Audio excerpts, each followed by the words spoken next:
لاہور سے آئے ہوئے معزز مہمان فضیلت الشیخ مفتی عتیق الرحمن علوی حفظہ اللہ سے گزارش ہے وہ اسٹیج پہ تشریف لائیں اور آپ کو پند و نصائح سے نوازیں۔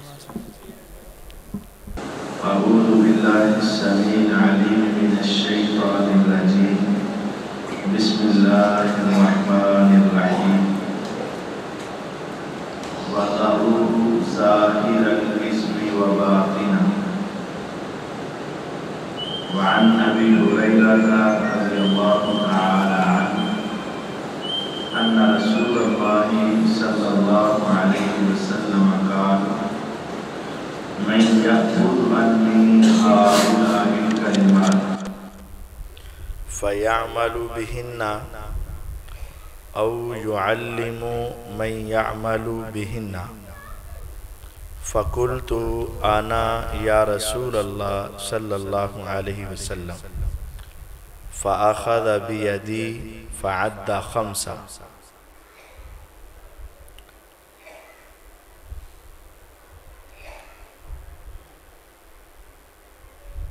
ہمارے ہاں جب بھی کوئی درس ہوتا ہے، خطبہ ہوتا ہے، تو سب سے زیادہ جس صحابی کا ذکر ہوتا ہے اس کا نام ہے سیدنا ابو ہریرہ رضی اللہ عنہ۔ یہ وہ صحابی ہیں جو 6 ہجری میں مسلمان ہوئے، 6 کا آخر تھا، اور خیبر کی جنگ کے بعد مال غنیمت کی تقسیم کا موقع تھا جب یہ مسلمان ہوئے۔ تو 6 کے بعد صرف 4 سال رسول اللہ صلی اللہ علیہ وسلم کے پاس یہ ٹھہرے، لیکن سب سے زیادہ احادیث ہر درس میں، ہر جمعے میں، ہر کتاب میں جس شخص کی روایات ہیں اس کا نام سیدنا ابو ہریرہ رضی اللہ عنہ۔ 4 سال صرف حضور کے پاس رہے۔ ہمیں کتنی دیر ہو گئی جمعہ پڑھتے ہوئے، کتنی دیر ہو گئی درس سنتے ہوئے؟ کیا ہمیں بھی کوئی 20، 30، 50 احادیث یاد ہیں کہ جو ہم اس طرح سنا سکیں جس طرح محمد الرسول اللہ صلی اللہ علیہ وسلم نے بیان کی تھی؟ کئی ہزار حدیثوں کے راوی ابو ہریرہ رضی اللہ عنہ، اور ہماری تو یہ کیفیت ہے شاید اکثریت کو ان کا نام بھی معلوم نہیں ہے۔ ابو ہریرہ رضی اللہ عنہ یہ ان کا نام تو نہیں ہے نا، یہ تو ان کی کنیت ہے۔ ان کا نام کیا تھا؟ اکثریت کو اس نام سے بھی واقفیت نہیں۔ ان کا نام عبد الرحمن بن صخر رضی اللہ عنہ تھا۔ عبد الرحمن ان کا نام تھا۔ 4 سال حضور کے پاس رہے، سب سے زیادہ احادیث بیان کرنے والے یہ شخص ہے۔ اس کی ایک وجہ ہے، ان کو حدیث سیکھنے، یاد کرنے کا بہت شوق تھا۔ لوگوں نے، بعض افراد نے باتیں کی، اکثر علینا ابو ہریرہ، ہر مسئلے میں ابو ہریرہ بول پڑتا ہے کہ حضور نے یہ فرمایا، یہ فرمایا۔ ابو ہریرہ ہمیں بہت حدیثیں بیان کرتا ہے، حالانکہ یہ بعد میں آیا۔ جب یہ بات ان تک پہنچی، انہوں نے کہا لوگو اگر علم چھپانے کے اوپر وعید نہ ہوتی، اگر علم چھپانا جائز ہوتا تو اللہ کی قسم میں تمہیں ایک حدیث بھی نہ سناتا۔ میں تو اس وجہ سے سناتا ہوں کہ اگر میں نے چھپا لیا تو مجھے اس پر عذاب ہوگا۔ اور یہ تم جو کہتے ہو کہ بڑی حدیثیں بیان کرتا ہے، تم میرا ماضی تو دیکھو، میں جب آیا تو حضور کے ساتھ رہا، مہاجر اپنے کام کاج میں اور انصار اپنی کھیتیوں میں، اور سارا دن ابو ہریرہ حضور کے پاس بیٹھ کے حدیثیں یاد کیا کرتا تھا۔ اور میری کیفیت یہ ہو جاتی کہ میں بھوک کی وجہ سے بے ہوش ہو جاتا، دنیا کہتی کہ مرگی کا دورہ ہے، لیکن انہیں کیا پتا ہوتا کہ میرے بھوک کی وجہ سے میں بے ہوش ہوا ہوتا تھا۔ لیکن اس کے باوجود میں تجارت کے لیے، کاروبار کے لیے بازار میں نہیں جاتا، کوئی بندہ صدقہ کرتا تو میں کھجوریں کھا لیتا اور پھر بھی حضور کے پاس رہ کے حدیث یاد کرتا۔ ایک روز ایسا بھی ہوا کہ میں حضور کے پاس چلا گیا اور میں نے جا کر کہا انی اسمع منک حدیثا کثیرا انسا، میں نے آپ سے حدیثیں تو بڑی سنی ہیں لیکن بھول جاتا ہوں۔ آپ نے فرمایا اچھا کیا چاہتے ہو؟ کہا حضور چاہتا ہوں کہ آپ کے لبوں سے نکلے، ابو ہریرہ کے سینے میں پہنچے، پھر کبھی نہ نکلے، بس یاد ہو جائے۔ آپ نے فرمایا ٹھیک ہے، چلو مسجد میں ایک کام کہوں گا، سب سے پہلے تم نے کرنا ہے۔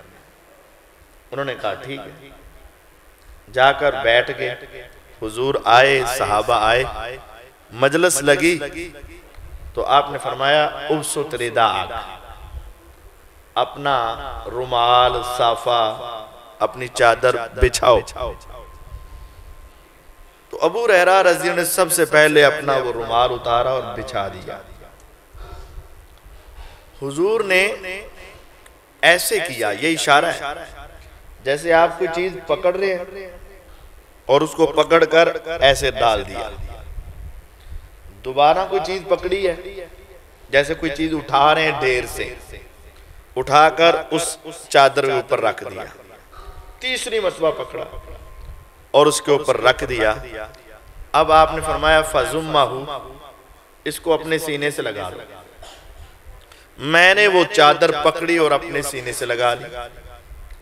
اب ظاہری طور پر یہ ایک مذاق ہے، بچوں کو تو دھوکہ دیا جا سکتا ہے، جیسے یہ چیز پکڑی ڈال دی، پکڑی ڈال دی، کا سینے سے لگا لے۔ لیکن ابو ہریرہ رضی اللہ عنہ حضور کے ہر عمل کو حق اور سچ سمجھتے تھے، عقل پر نہیں دیکھتے تھے۔ عقل یہ کہہ رہی ہے کہ یہ کچھ بھی نہیں، یہ تو ڈرامہ ہے، ایمان یہ کہہ رہا ہے کہ حضور غلط نہیں کرتے، ایمان یہ کہہ رہا ہے آقا فضول کام نہیں کرتے۔ تو آپ نے 3 مرتبہ کوئی چیز اس میں ڈالی جو نظر نہیں آئی، فرمایا اسے اپنے سینے سے لگا۔ فَزَمَمْتُهُ، میں نے اسے پکڑا اور سینے سے لگا لیا۔ فَمَا نَسِيتُ شَيْئًا بَعْدَهُ أَبَدًا، جب سے وہ رومال میرے سینے سے لگا، اس کے بعد زندگی میں پیغمبر کی کوئی حدیث مجھے نہیں بھولی، اس کے بعد کبھی نہیں بھولی۔ حدیث یاد کرنے کا بہت شوق، حدیث سیکھنے کا بہت شوق، تڑپ سب سے زیادہ۔ جامع ترمذی سنن ابن ماجہ کی حدیث ہے، نبی کریم صلی اللہ علیہ وسلم جمع ہوئے، صحابہ جمع ہوئے، آپ نے فرمایا من یاخذ انی ہؤلاء الکلمات، کون ہے جو مجھ سے یہ بات سیکھے گا جو میں ابھی بتانے لگا ہوں تمہیں، فَيَعْمَلُ بِهِنَّ او يُعَلِّمُ مَنْ يَعْمَلُ بِهِنَّ، لیکن مجھ سے پہلے وعدہ کرے، خود بھی عمل کرے گا اور آگے ان کو بتائے گا جو اس پر عمل کریں گے۔ اب اگر میں آپ سے یہ پوچھوں کون ہے جو مجھ سے وعدہ کرے گا جو آج درس دوں گا اس پر عمل کرے گا، تو سارے سوچ میں پڑ جائیں گے، پتہ نہیں قاری صاحب کیا کہیں گے۔ ہاں یہ بات ٹھیک ہے کہ ہم نبی نہیں ہیں، لیکن آپ بھی تو صحابی نہیں ہونا، کام تو برابر ہے۔ لیکن آپ غور کریں، اگر قاری صاحب کہیں بھی بتاؤ بھی جو میں بات کہوں گا مجھ سے وعدہ کرو کہ اس پر عمل کرو گے، تو ہر بندہ سوچ میں پڑ جائے گا کہ پتہ نہیں قاری صاحب کیا کہہ دیں۔ لیکن بڑے مجمع میں جب نبوت کی زبان سے یہ جملہ نکلا، کون ہے جو مجھ سے وعدہ کرتا ہے کہ سب سے پہلے وہ خود عمل کرے گا اور پھر اس کو آگے بتائے گا تاکہ دنیا اس پر عمل کرے؟ کون ہے جو مجھ سے وعدہ کرتا ہے؟ تو سب سے پہلے پورے مجمع میں جس کا ہاتھ کھڑا ہوا اس کا نام ابو ہریرہ رضی اللہ عنہ۔ حضور میں جو آپ کہیں گے ابو ہریرہ ماننے کے لیے تیار ہے، عقل میں آئے نہ آئے، سمجھ میں آئے نہ آئے، آسان ہو مشکل ہو، جو آپ کہیں گے میں بغیر سنے وعدہ کرتا ہوں، یاد کروں گا، عمل کروں گا، آگے پہنچاؤں گا، آپ بتائیں۔ آپ نے انہیں آگے بلایا، کیا خوش قسمتی ہے، حضور کے ہاتھ میں ابو ہریرہ رضی اللہ عنہ کا ہاتھ ہے۔ فَأَخَذَ بِيَدِي فَعَدَّ خَمْسَ، 5 انگلیاں ہیں، میرے آقا نے اس طرح ہاتھ پکڑا اور ایک ایک کر کے 5 باتیں مجھے یاد کروا دی۔ آخر میں آنے والا سب سے آگے گزر گیا، حدیث یاد کرنے میں بہت آگے بڑھ گیا۔ وہ 5 باتیں آج ہم نے یاد کرنی انشاءاللہ، کرنی اور کوشش کرنی ہے، ہم نے یاد رکھنی ہے، اور یہاں سے جائیں تو ہم یہ کہہ سکیں کہ ایک حدیث مجھے اس طرح یاد ہے جس طرح محمد الرسول اللہ صلی اللہ علیہ وسلم نے سنائی تھی۔ آج ایک حدیث یاد کریں، جامع ترمذی، سنن ابن ماجہ کی حدیث، مسند احمد میں بھی موجود۔ آپ نے سیدنا ابو ہریرہ رضی اللہ عنہ کا ہاتھ پکڑا اور ایک انگلی کھولی تو ایک بات بتائی، فرمایا اتق المحارم تکن اعبد الناس۔ عربی نہ بھی یاد ہو، ترجمہ یاد رکھنا ہے، حرام کاموں سے بچ جاؤ تم سب سے بڑے عبادت گزار بن جاؤ گے۔ یہ ایک جملہ ہے، حرام کام سے بچ جاؤ تم سب سے بڑے عبادت گزار بن جاؤ گے۔ یہ بہت بڑا جملہ ہے۔ ہمارے ہاں عبادت گزار کسے سمجھا جاتا ہے؟ نماز پڑھتا ہو، روزہ رکھتا ہو، تلاوت کرتا ہو، صدقہ کرتا ہو، عمرہ کرتا ہو، حج کرتا ہو، ماتھے پہ محراب ہو، ہم اس کو کیا سمجھتے ہیں؟ یہ عبادت گزار ہے، یہ عبادت ہے، لیکن یہ نصف عبادت ہے، یہ آدھی عبادت ہے۔ نیکی کرنا عبادت ہے لیکن آدھی ہے، ہم نے اس کو مکمل سمجھ رکھا ہے۔ مکمل عبادت کیا ہے؟ نیکی کرو اور گناہ چھوڑو، جو گناہ چھوڑ دے گا وہ سب سے بڑا عبادت گزار بن جائے گا۔ اور نیکی کرنا بھی مشکل ہے، گناہ چھوڑنا بھی مشکل ہے، لیکن ان دونوں میں زیادہ مشکل کیا ہے؟ گناہ چھوڑنا زیادہ مشکل ہے۔ آپ دیکھیں بہت سارے ایسے افراد ہیں نماز پڑھ رہے ہیں، جھوٹ بول رہے ہیں، نماز پڑھ رہے ہیں، کم توڑ رہے ہیں، نماز پڑھ رہے ہیں، 2 نمبر چیز پر 1 نمبر کا سٹیکر لگا کر بیچ رہے ہیں، نماز پڑھ رہے ہیں، کم توڑ رہے ہیں، نماز پڑھ رہے ہیں، رشتہ داری کو توڑ رہے ہیں، نماز پڑھ رہے ہیں، بہنوں کا حق بھی کھائی جا رہے ہیں، وراثت ساری کھائی جا رہے ہیں، نماز بھی پڑھی جا رہے ہیں اور گناہ بھی سارے کیے جا رہے ہیں۔ اس وجہ سے آج دنیا ہماری نمازوں پر بھی اعتراض شروع کر دیا ہے، کی فائدہ اینا نمازہ پڑھن دا؟ کیا فائدہ اتنے حاجی صاحب بننے کا کہ اپنے گھر کا سارا کوڑا کٹ کر جو ہے دوسرے کے دروازے پر رکھ دیا اور سمجھا میرا دروازہ صاف رہے؟ نہیں، اگر تم سب سے بڑے عبادت گزار بننا چاہتے ہو، اتق المحارم، حرام کاموں سے بچ جاؤ، تکن اعبد الناس، تم سب سے بڑے عبادت گزار ہو جاؤ گے۔ اگر تم متقی بننا چاہتے ہو، اللہ کے ولی بننا چاہتے ہو، نیک ہونا چاہتے ہو، عبادت گزار ہونا چاہتے ہو، تو یہاں نیکی کرنی پڑے گی اور اس کے ساتھ گناہ کو بھی چھوڑنا پڑے گا۔ نیکی کرنا بھی مشکل ہے لیکن گناہ کو چھوڑنا اس سے مشکل ہے۔ حاجی صاحب نماز پڑھنے آ رہے ہیں لیکن سگٹان دی ڈبی ہونا ہی جیب چھے، نماز پڑھتے 5 وقت کے نمازی، ماتھے پہ محراب ہے اور کام ان کا حرام سود کا ہے، ہر سال حج اور عمرہ کرنا ہے لیکن پیسے حرام کے ہیں، ہر سال افطاریاں کروانی ہیں، سحریاں رکھوانی ہیں، خرچ کرنا ہے لیکن پیسے حرام کے ہیں۔ نہیں، اتق المحارم، حرام کاموں سے بچ جاؤ، تکن اعبد الناس، تم دنیا میں سب سے بڑے عبادت گزار ہو جاؤ۔ ایک شخص نماز پڑھتا ہے، روزہ رکھتا ہے، زکوٰۃ دیتا ہے، بہت کچھ نیکیاں کرتا ہے، نوافل کی انتہا کر دیتا ہے لیکن ساتھ گناہوں کی بھی انتہا کرتا ہے، اور دوسری طرف ایک انسان ہے فرض پڑھتا ہے، نفل کوئی نہیں، فرضی روزے رکھتا ہے، نفلی کوئی نہیں، تھوڑا صدقہ خیرات کرتا ہے، زیادہ کوئی نہیں، لیکن گناہوں سے بھی بچتا ہے۔ ان دونوں میں اللہ کے ہاں کون نیک ہے؟ جو گناہوں سے بچنے والا ہے۔ اتق المحارم، حرام کاموں سے بچ جاؤ۔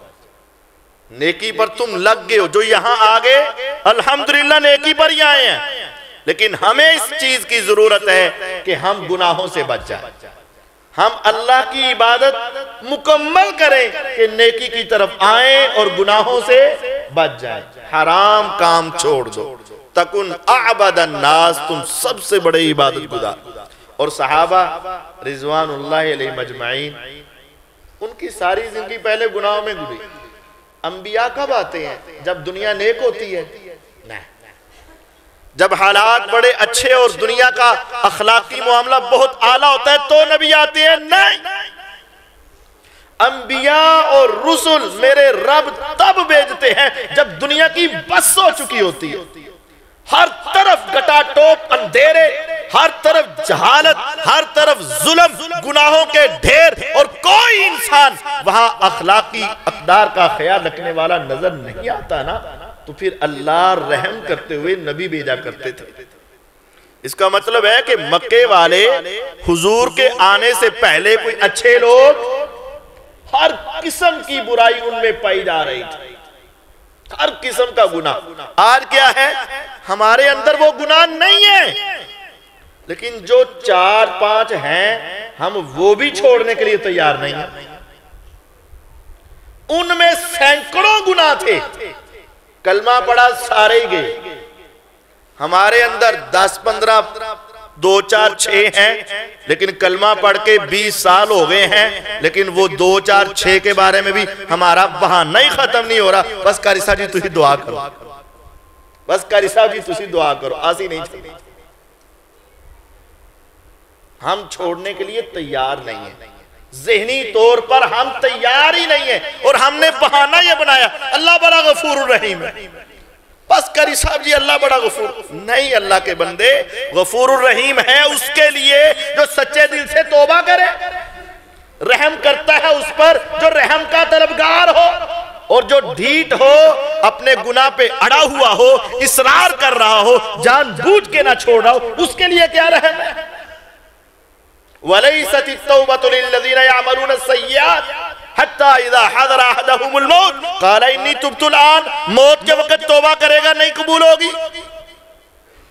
اپنے آپ کو بدلنے کی کوشش کرے، جس طرح صحابہ رضوان اللہ علیہ مجمعین نے کلمہ پڑھا، یکسر ساری زندگی بدل گئی۔ اور ہم جو کہتے ہیں گناہ چھوڑنا چاہتا ہوں، چھوڑتا ہی نہیں ہے، میں تو بڑی کوشش کرتا ہوں، چھوڑتا ہی نہیں ہے۔ بھئی تم کوشش نہیں کر رہے، تم اگر واقعتاً سچے دل سے کوشش کرو نا تو کون سا گناہ ہے جو نہیں چھوڑا جائے گا؟ آپ کو ہر قسم کے گناہ چھوڑنے والے بندے مل جائیں گے۔ سگریٹ ہے، نشہ ہے، زنا ہے، چوری ہے، چکاری ہے، آپ کو لوگ ملیں گے جو چھوڑ دیے، بالکل ٹھیک ہو گئے۔ بس ایمانی کیفیت بڑھانے کی ضرورت ہے۔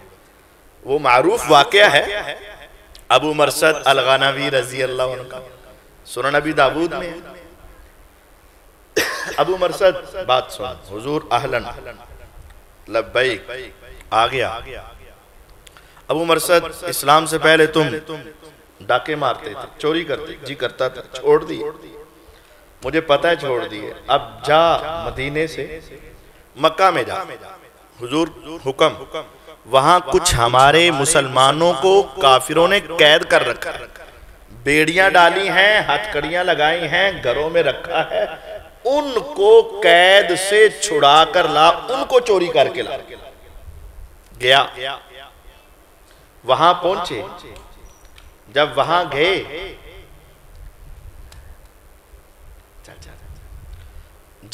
گئے، رات کا وقت ہے،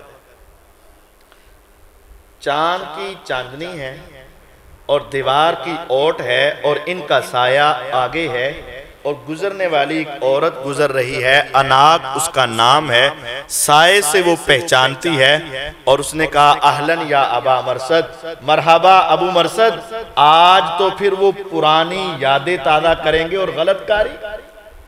رات، اکیلی عورت، حسن کی ملکہ، اکیلا مرد، برائی کی دعوت، کوئی روکنے والا نہیں، لیکن ابو مرثد کہتے ہیں اناق ان اللہ قد حرم الزنا، اللہ نے زنا کو حرام کیا ہے، میں تیرے اس گناہ کے اندر آج شریک نہیں ہو سکتا، حرام کام چھوڑ دیا۔ اب عورت گناہ کی دعوت دے لیکن نہیں مانے، اب وہ عورت بلیک میلنگ پر آئی اور کہا اچھا تو مجھے انکار کرتا ہے، اگر مجھے انکار کرے گا تو شور کروں گی، آواز دوں گی، لوگوں کو بلاؤں گی، تمہیں قید کرواؤں گی اور ساری زندگی سسکتا ہوا مرے گا، اسی طرح تمہیں بھی قید کر لیا جائے گا اور واپس نہیں جانے دیا جائے گا۔ بلیک میلنگ کی، لیکن اس کے بعد بھی کہا نہیں اناق، اللہ نے زنا کو حرام کیا ہے، میں نہیں کروں گا۔ اس عورت نے آوازیں دی، لوگوں کو بلایا، یہ تمہارے قیدی چھڑانے آیا، پکڑ لو اس کو۔ لوگ اٹھے، پیچھے دھوڑے، یہ آگے دھوڑے، ایک غار میں جا کے چھپے، ان ظالموں میں سے کسی نے پیشاب کیا، گندے چھینٹے پاک جسم پہ پڑے، لیکن اللہ نے ان کو وہاں محفوظ رکھا، آنکھیں ان کی اندھی ہوئیں، وہ تلاش کر کے واپس چلے گئے۔ اناق اپنا کام دکھا گئی، واپس چلے گئے، ابو مرثد واپس نہیں آئے، بھیجا کس نے تھا؟ حضور نے، اور ان کا کام کیے بغیر آ جاتے؟ دوبارہ گئے، قیدیوں کو اٹھایا، باہر لائے، بیڑیاں توڑی، لے کر مدینے آئے، اور پتہ ہے آ کر حضور سے کیا پوچھا؟ حضور اگر اجازت ہو تو اناق سے نکاح کر لوں؟ اس کا کیا مطلب ہے؟ ان کے دل میں اس عورت کی محبت موجود تھی، اس عورت کی محبت ان کے دل میں موجود تھی، وہ عورت ان کو اچھی لگتی تھی، اس عورت نے برائی کا برائی کی دعوت دی تھی، اس کے باوجود انہوں نے اس کے ساتھ برائی نہیں کی۔ حضور سے پوچھا نکاح کر لوں؟ فرمایا نہیں، پاک دامن کے لیے، بے حیا کے لیے۔ پھر انہوں نے اپنا سارا واقعہ سنایا۔ حضور پوچھتے ہیں اے ابو مرثد بچ گئے؟ فرمایا حضور بچ گیا۔ فرمایا تو نے اپنا جسم ہی نہیں بچایا، اپنا ایمان بھی بچا لیا۔ یعنی خواہشات کا سمندر اندر ہے، خواہشات کا سمندر ہے، لیکن جب رب نے روکا ہے تو حرام کام سے رک گئے۔ پہلی بات یہ ہے اتق المحارم، حرام سے بچ جا، تکن اعبد الناس، تم سب سے بڑے عبادت گزار ہو جاؤ۔ اللہ کے ولی بننا ہے، عبادت گزار بننا ہے، نیک بننا ہے، تو کیا کرنا ہوگا؟ گناہوں کو چھوڑنا ہوگا۔ یہ پہلی بات سمجھائے۔ دوسری بات، ورز بما قسم اللہ لک تکن اغنى الناس، جو اللہ نے تیری قسمت میں لکھ دیا اس پہ راضی ہو جا، دنیا میں سب سے بڑے غنی ہو جاؤ گے۔ پہلی بات حرام کاموں کو چھوڑ دو، سب سے بڑے عبادت گزار، یاد رکھیں۔ دوسری بات، جو اللہ نے تیری قسمت میں لکھ دیا اس پہ راضی ہو جا، دنیا میں سب سے بڑے غنی ہو جاؤ گے۔ اب اللہ نے جو لکھ دیا راضی ہو جا۔ کیسا آسان نسخہ ہے۔ میرا رب تمہیں صحت دے، صحت پہ راضی، اگر بیماری دے دے شفا مانگو، لیکن شکوہ نہ کرو، مولا تو جس حال میں رکھے میں تیرے اوپر راضی۔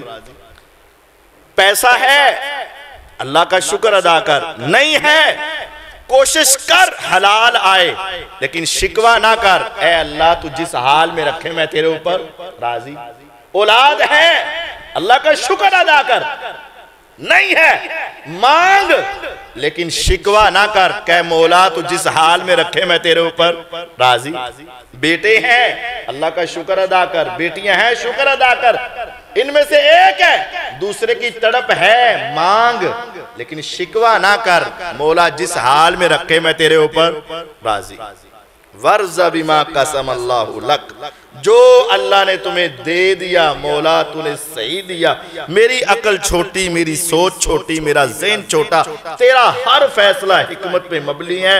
تو دے میں تب بھی راضی، تو نہ دے میں تب بھی راضی، تو دے کر واپس لے جائے میں تب بھی راضی، تیرا ہر فیصلہ حکمت پر مبنی ہے، میں تیرے اوپر راضی۔ فرمایا تم دنیا کے سب سے بڑے غنی ہو جاؤ گے۔ اللہ کے ہر فیصلے پہ راضی، جس حال میں رکھے جو بھی ہو جائے مولا میں راضی۔ یقین جانیے بہت سارے ایسے واقعات ہیں جو ہماری عقل سے باہر ہیں، لیکن اس پہ راضی ہونا یہ انسان کے لیے خوش قسمتی کا باعث ہے۔ قرآن مجید فرقان حمید میں سورۃ کہف آج ہی آپ نے پڑھی ہوگی، بہت سارے افراد نے، اللہ تعالیٰ توفیق دیتا رہے، آپ پڑھتے رہیں، مجھے بھی اور آپ کو بھی۔ سورۃ کہف میں موسیٰ علیہ السلام اور خضر علیہ السلام کا واقعہ لمبا ہے، خلاصتاً پہلی مرتبہ سوار ہوئے کشتی پہ تو کیا کیا؟ اس کے پھٹے توڑ دیے۔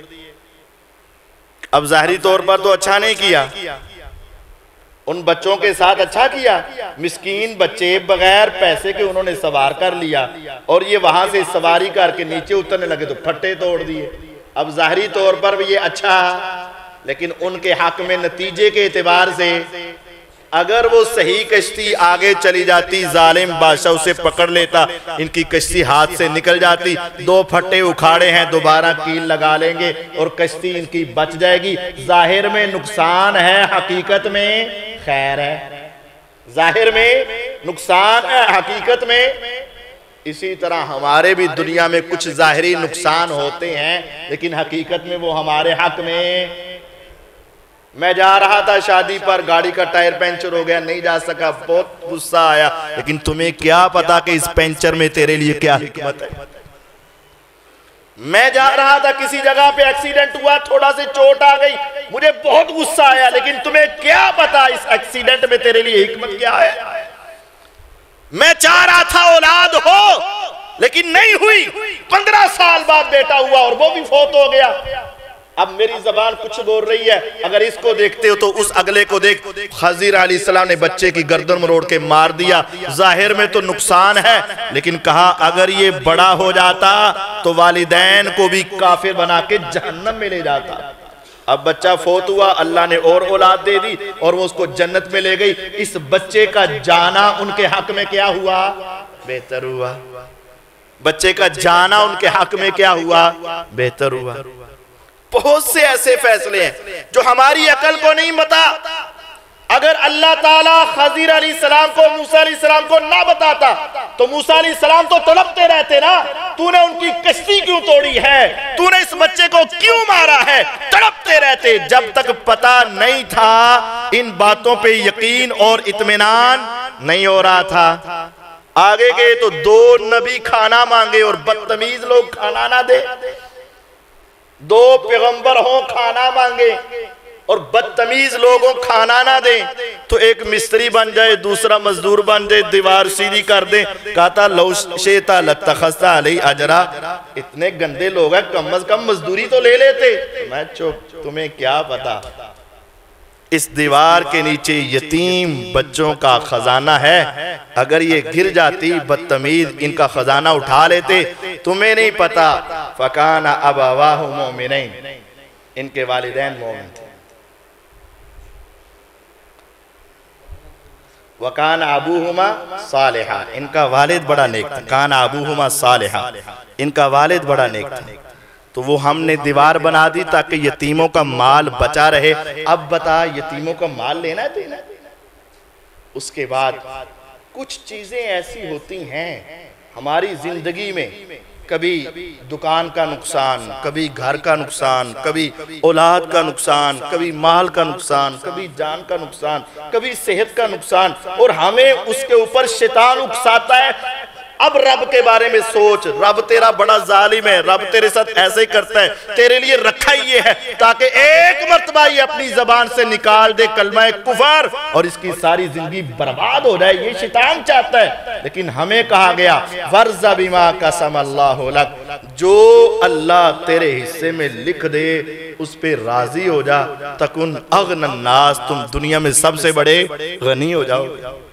یہ دوسری بات سمجھائی. یہ زندگی گزارنے کے اصول ہیں. سب سے پہلا حرام کاموں سے بچ جاؤ، سب سے بڑے عبادت گزار ہو جاؤ گے. جو اللہ نے تیری قسمت میں لکھا اس پہ راضی ہو جا، سب سے بڑے غنی ہو جاؤ. ہر فیصلے پہ کہو رضیت باللہ ربا وبالاسلام دینا وبمحمد نبیا صلی اللہ علیہ وسلم. وَأَحْسِنْ إِلَى جَارِكَ، تیسری انگلی پکڑی اور فرمایا وَأَحْسِنْ إِلَى جَارِكَ تَكُنْ مُؤْمِنًا، اپنے ہمسائے سے اچھا سلوک کرنا تم پکے مومن ہو جاؤ گے. کتنی بڑی بات کی. وَأَحْسِنْ إِلَى جَارِكَ، ہمسائے سے اچھا سلوک کرنا تَكُنْ مُؤْمِنًا، تم پکے مومن ہو جاؤ. تمہارے ایمان کی گارنٹی یہ ہے کہ تم ہمسائے سے اچھا سلوک کرو. ہمسائے سے اچھا سلوک ایمان کی گارنٹی ہے نبوت کی زبان سے. ہمسایہ دائیں والا، بائیں والا، آگے والا، پیچھے والا، قریب والے، سارے ہمسائے. ان کے ساتھ حسن سلوک، ان کا خیال رکھ. آپ نے تو یہاں تک فرمایا کہ اگر تم گھر میں شوربہ بناؤ، کچھ سالن بناؤ تو تھوڑا سا پانی اور ڈالو تاکہ وہ شوربہ، وہ کھانا اپنے ہمسائے کو دو. تمہارا ہمسایہ بھوکا نہیں سونا چاہیے. فَأَكْسِرْ مَاءَهَا، تھوڑا سا پانی زیادہ کرنا، شوربہ بن جائے گا، ہمسائے کو دو. وَاللَّهِ لَا يُؤْمِنُ، وَاللَّهِ لَا يُؤْمِنُ، وَاللَّهِ لَا يُؤْمِنُ. اللہ کی قسم وہ بندہ کامل مومن نہیں.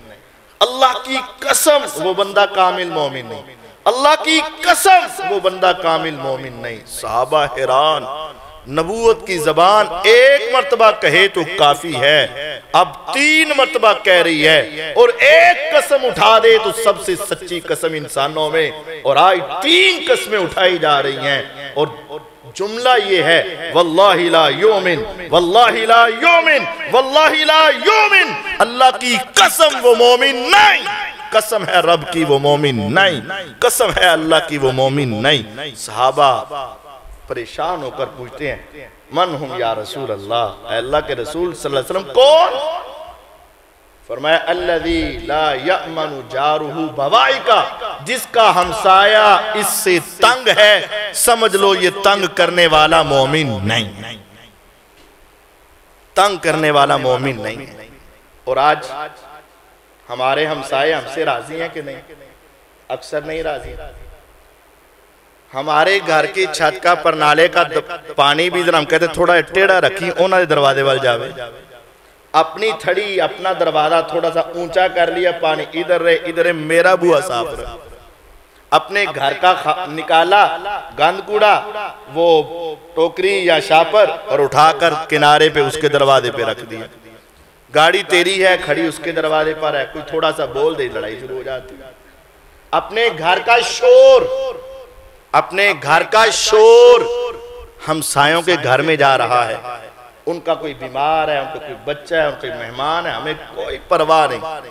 حتیٰ کہ ہم یہ سمجھتے ہیں کہ اونچی آواز میں ڈیک لگا کر تلاوت لگا دی، تقریر لگا دی اور یہ تو نیکی کا کام ہے. نہیں، اللہ کی قسم وہ بندہ مومن نہیں جس کا ہمسایہ اس سے تنگ آ رہا ہے. مومن نہیں. ما زال جبرائیل علیہ السلام یوزینی بالجار حتی ظننت انہو سیورثہ. جبریل علیہ السلام آئے، کہا ہمسائے کا خیال رکھ، دوبارہ آئے، کہا ہمسائے کا خیال رکھ، پھر آئے، کہا ہمسائے کا خیال رکھ. اتنی مرتبہ آ کر مجھے کہا، مجھے یوں لگنے لگا جس طرح حقیقی بیٹا تمہاری وراثت کے اندر حقدار ہے، اگلا حکم یہی آئے گا کہ تیرا ہمسایہ بھی تیرا حقدار ہے. مجھے یہاں تک لگا. نبی کریم صلی اللہ علیہ وسلم نے ہمسایوں کے حوالے سے خصوصی فرمایا آپ کو دنیا میں ضرورت نہیں ہے. ویسے کچھ دیر پہلے کی بات ہے، یہ بزرگ اور یہ بڑے بتائیں گے، ہوتا تھا ایسے، کھانا لے لینا، کھانا دے دینا، ان سے کوئی چیز لے لینا، ان سے کوئی چیز دے دینا، ایک دوسرے کے ساتھ سارے معاملات شیئر کرنا. لیکن اب کوئی نہیں، نہ کوئی پوچھتا ہے اور نہ کوئی دیتا ہے، نہ کوئی مانگتا ہے نہ کوئی دیتا ہے، بس اپنا اپنا کام. نہیں، کبھی کبھی اپنے ہمسائے کو کھڑا کر کے یہ ضرور پوچھا کر، اے میرے بھائی، اے میرے دوست، مجھے یہ بتا تم ہم سے تنگ تو نہیں ہو؟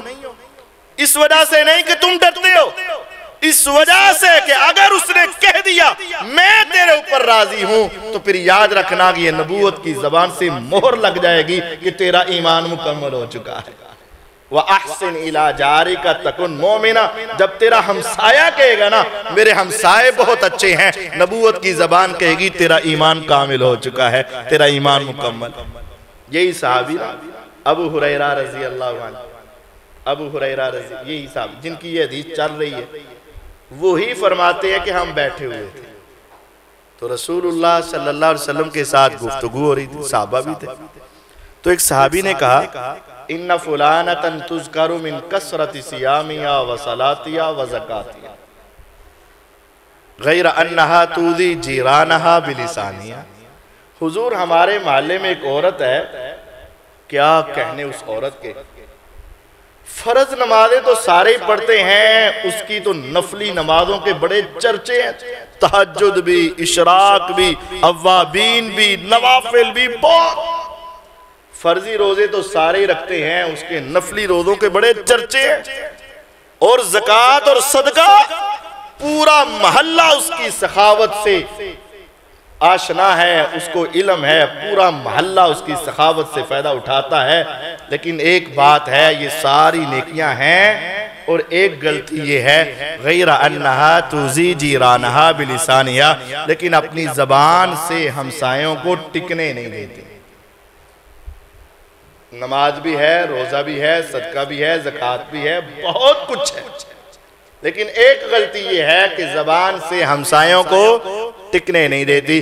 فرمایا لکھ لو، سن لو، یقین کر لو، ہیا فی النار، یہ کنفرم جہنمی عورت ہے، کنفرم جہنمی عورت. ایک صحابی پریشان ہوئے اور فوراً کہا اے اللہ کے رسول صلی اللہ علیہ وسلم، اس سے بالکل الٹ 180 ڈگری پر ایک اور بھی عورت ہے. ان فلانتن تذکر من قلت صیامہا وصلاتہا وزکاتہا. ہمارے محلے میں ایک عورت بالکل اس سے الٹ ہے، فرض پڑھتی ہے، نفل کے قریب نہیں جاتی، فرضی روزے رکھتی ہے، نفلی کے قریب ہی نہیں جاتی. صدقے کی باری آتی ہے تو چٹکی چٹکی، چونڈی چونڈی، روپیہ روپیہ صدقہ کر دی، کچھ نہیں کرتی صدقہ. لیکن ایک بات ہے غیر انہا لا تؤذی جیرانہا بلسانہا، اپنے ہمسایوں کو کبھی اس نے اف تک نہیں کہا، کبھی تنگ نہیں کیا. فرمایا لکھ لو ہیا فی الجنہ، یہ جنت کی کنفرم عورت ہے، کنفرم جنتی عورت ہے. آج ہم بھی اپنے آپ کو دیکھیں، مسجد کا ہمسایہ ہو، گھر کا ہمسایہ ہو، دکان کا ہمسایہ ہو، کسی جگہ کا ہمسایہ ہو، زمین کا ہمسایہ ہو، اپنے ہمسائے کو تنگ نہیں کرنا. آپ نے تیسری بات ان کی انگلی پر یہ نکالی وَأَحْسِنِ إِلَىٰ جَارِكَ، اپنے ہمسائے سے اچھا سلوک کرنا، تکن مومنہ، پکے مومن ہو جاؤ گے. اپنے ہمسایوں کو تنگ نہیں کرنا.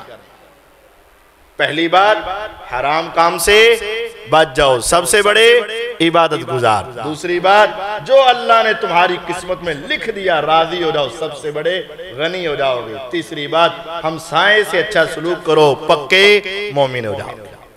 چوتھی بات وَأَحِبَّ لِلنَّاسِ مَا تُحِبُّ لِنَفْسِكَ تَكُنْ مُسْلِمًا۔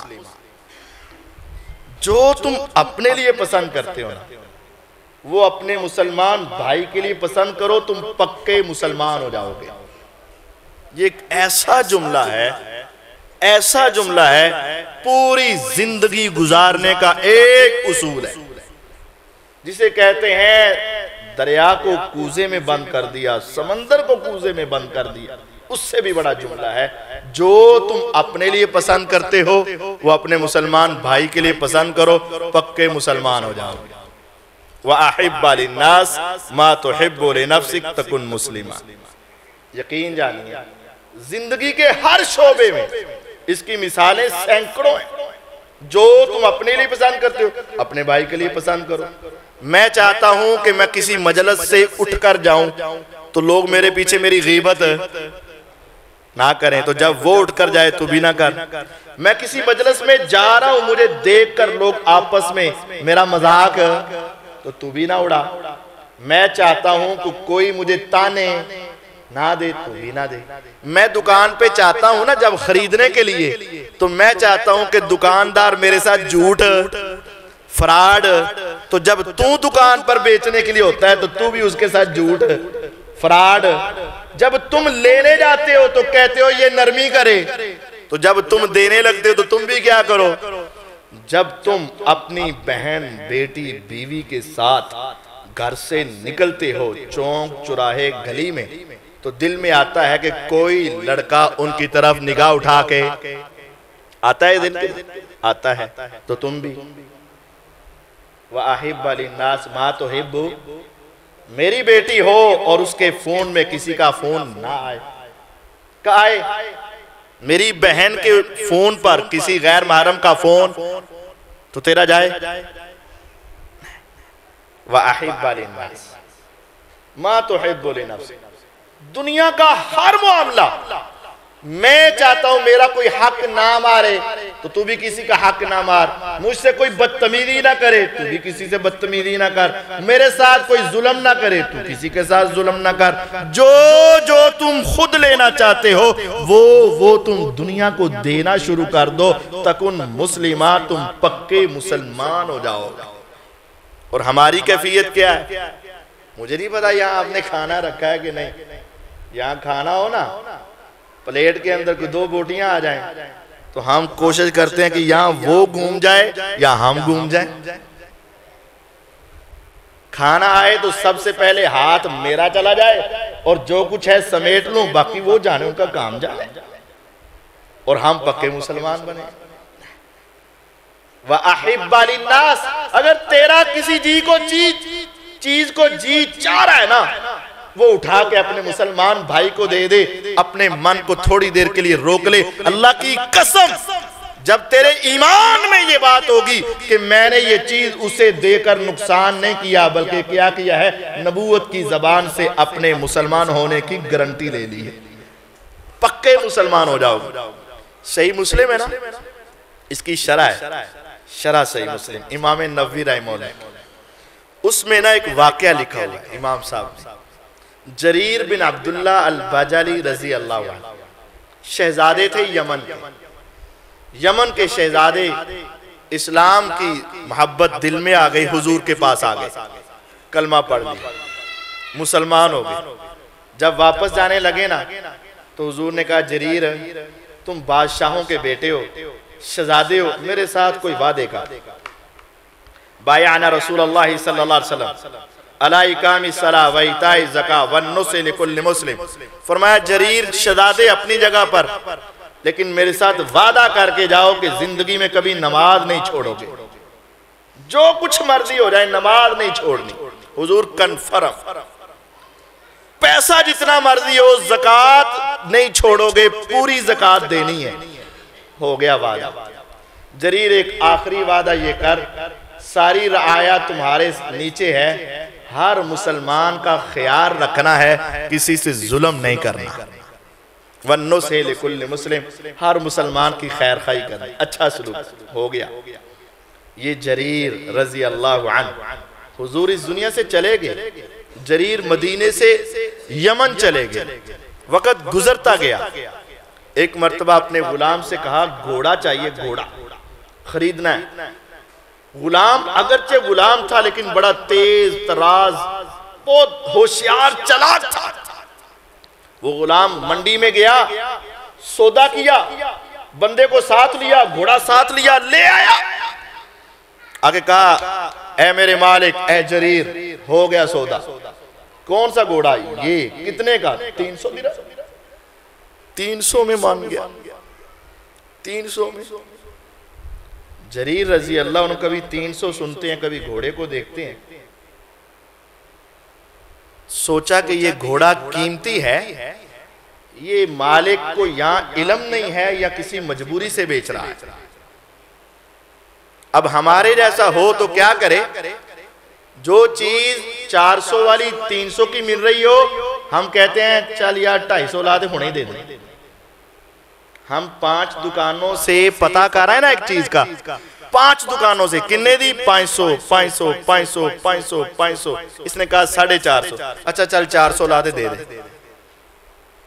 ہماری کوشش یہ ہوتی ہے انہیں 450 کہہ دیا، پتہ نہیں وہ بیچارہ کس وجہ سے دے رہا ہے، سارا دن اس کے پاس کوئی گاہک نہیں آیا، یا اس نے کسی کا قرضہ دینا ہے، یا اس کو کوئی مجبوری ہے، یا اس نے کہیں جانا ہے، کچھ بھی ہو سکتا ہے۔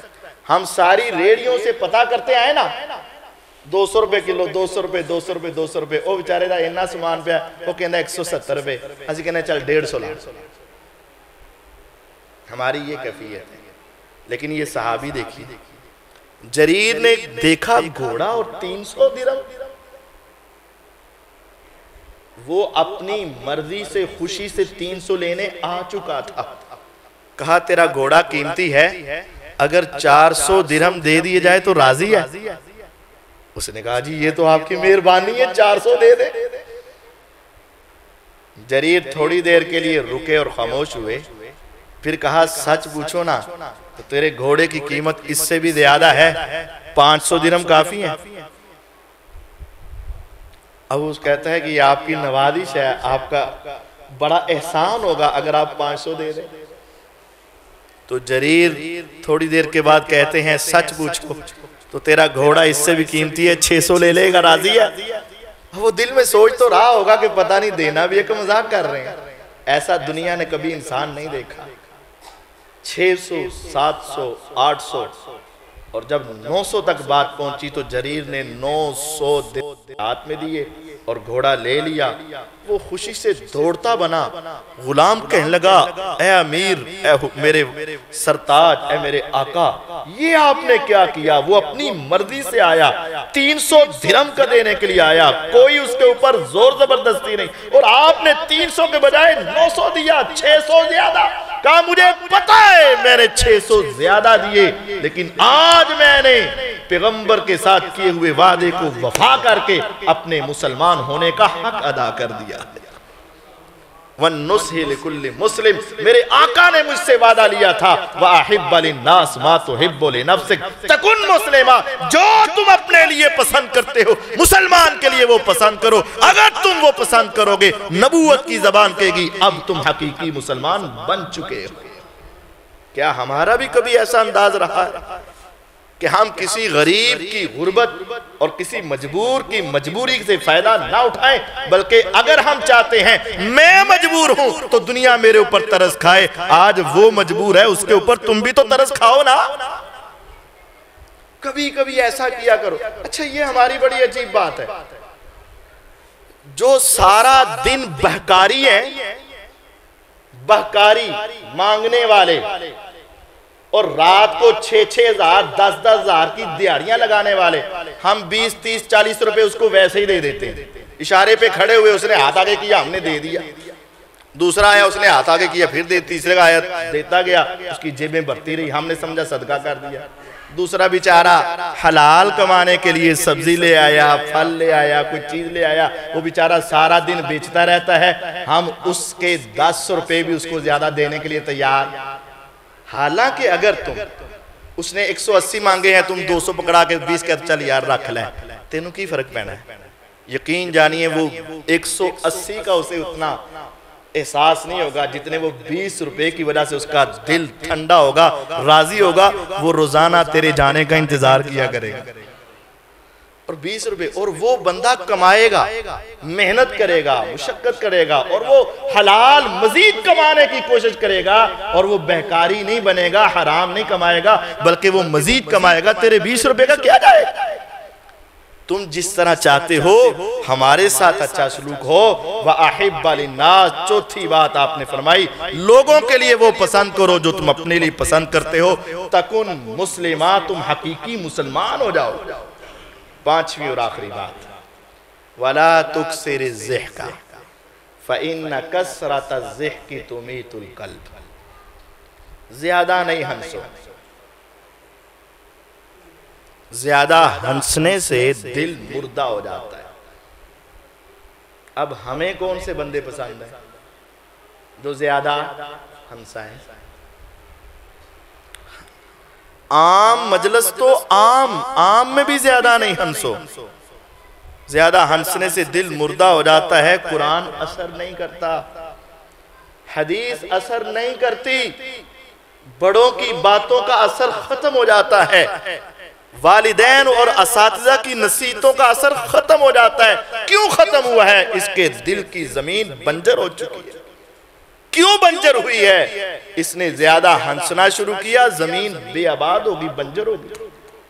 اور ہماری بد نصیبی یہ ہے، ہم عام مجلس تو عام، ہم تو منبر پر بھی اسے پسند کرتے ہیں جو زیادہ ہنسائے۔ بلا لو ٹک ٹاکر، مسجد میں جگہ نہیں ملے گی آپ کو، نہیں ملے گی جگہ آپ کو۔ بلاؤ اسے جو کیا کرتا ہو، ہنساتا ہو، میرا چاند میرا مکھن، یہ وہ یہ سب، اور ہم اس کے اوپر فخر محسوس کرتے ہیں۔ ہم اس کے اوپر فخر محسوس کرتے ہیں۔ یہ حدیث سمجھے اللہ کے بندو، نبی محمد صلی اللہ علیہ وسلم کی 23 سالہ زندگی، ایک درس دکھا دو یا ایک جمعہ دکھا دو، ایک خطبہ دکھا دو جس میں میرے آقا نے ایک مرتبہ بھی صحابہ کو ہنسایا ہو۔ صرف ایک درس مجھے دکھا دو۔ صحابہ کہتے ہیں حضور درس دیتے، ظرفت منہ العیون ووجلت من القلوب، صحابہ چہرے نیچے کر کے سسکیاں لیتے، آنکھیں بہ پڑتی، دل نرم ہو جاتے۔ صحابہ کہتے ہم حضور کے پاس بیٹھے ایسے لگتا جیسے جنت ہمارے سامنے ہے اور جہنم ہمارے سامنے، ہمیں یوں محسوس ہویا کرتا تھا جب حضور درس دیا کرتے تھے۔ اور آج ہمیں پسند ہی وہ ہے جو ٹک ٹاک، جو ہمیں ہنسائے، جو ہمیں ڈرامے کرے، جو ہمارے ساتھ جگتے مارے، جو ہمارے سامنے بیٹھ کر ایمان کا مذاق اڑائے، اور ہم اسے پسند کرتے ہیں۔ سفر بھی کرنا ہو تو ہمیں وہی بندہ پسند ہے جو ہمیں جگتے سنائے۔ فارغ بیٹھے ہیں تو ہمارے موبائل سے وہی ڈرامے نکل رہے ہیں جس سے ہمیں ہنسی آئے۔ ہم شوٹ بھی وہی دیکھ رہے ہیں جس سے ہمارا دل ہنسے۔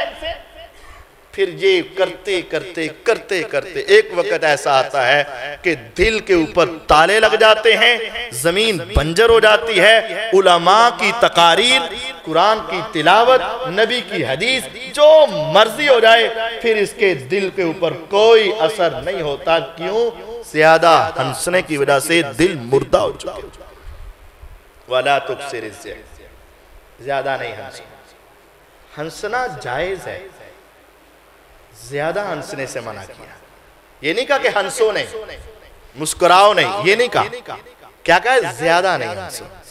میرے آقا کبھی کبھی ہنستے، ہر وقت چہرے پہ ڈینٹ نہیں پڑنے چاہیے، 12 نہیں بجنے چاہیے۔ مسکراتا چہرہ اچھا ہے، لیکن مسکرانے اور ہنسنے میں بھی فرق ہے۔ ایک ہے ضحک، ایک ہے تبسم۔ تبسم ہے چہرے کی مسکراہٹ، یہ ہے، یہ تبسم ہے، جس کو ملو کھلا چہرہ ملے۔ ایک ہے ہاں ہاں، یہ ہنسنے۔ ایک ہے پورا منہ کھول کے ہنسنا، یہ ہنسنا۔ یہ منہ کھول کے ہنسنا، زیادہ جو ہنستا ہے، حدیث ہے وَلَا تُكْسِرِ الزِّحْكَ۔ ابو ہریرہ یہ بات یاد کر لو.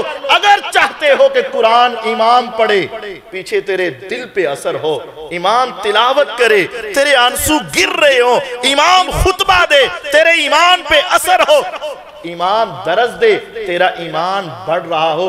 اگر اپنے ایمان کا لیول بڑھانا چاہتے ہو, دل کو نرم کرنا چاہتے ہو, آنکھوں کو برسانا چاہتے ہو, پھر یاد رکھ اس کے لیے تیرا یہ عمل ضروری ہے کہ زیادہ نہیں ہنسو. صحابہ کیوں روتے تھے؟ آج بھی بعض افراد کا دل نرم ہوتا ہے. کیوں ہوتا ہے؟ وہ زیادہ نہیں ہنستے. یہ 5 باتیں نبی کریم صلی اللہ علیہ وسلم نے فرمائی اور ان کو یاد کرو. اے ابو ہریرہ رضی اللہ عنہ, اے میرے صحابہ, تم میں سے کون ہے جو مجھ سے باتیں سیکھے گا, عمل کرے گا اور اسے آگے پہنچائے گا؟ سب سے پہلے ہاتھ ابو ہریرہ رضی اللہ عنہ کو اٹھا. حضور میں. فرمایا آگے آؤ.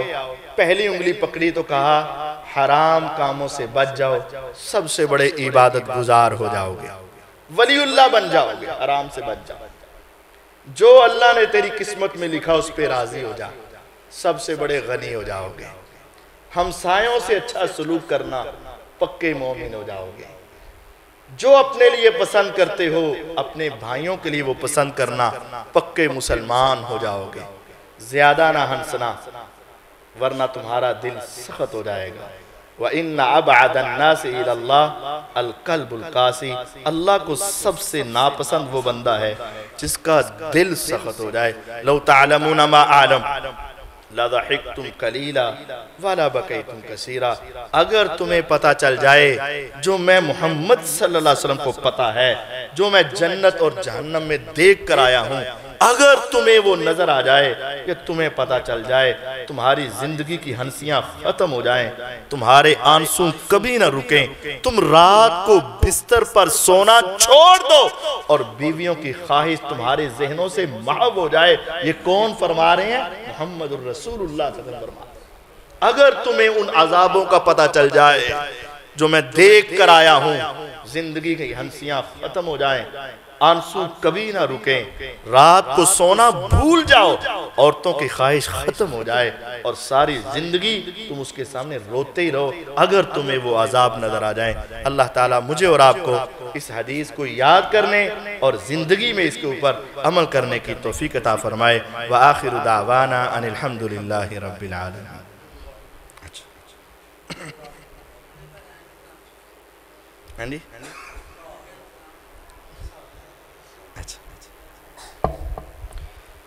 یا رب لک الحمد کما ینبغی لجلال وجہک ولعظیم سلطانک.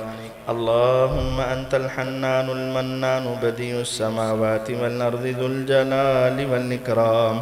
وإلہکم الہ واحد لا الہ الا هو الرحمن الرحیم. لا الہ الا انت سبحانک انی کنت من الظالمین.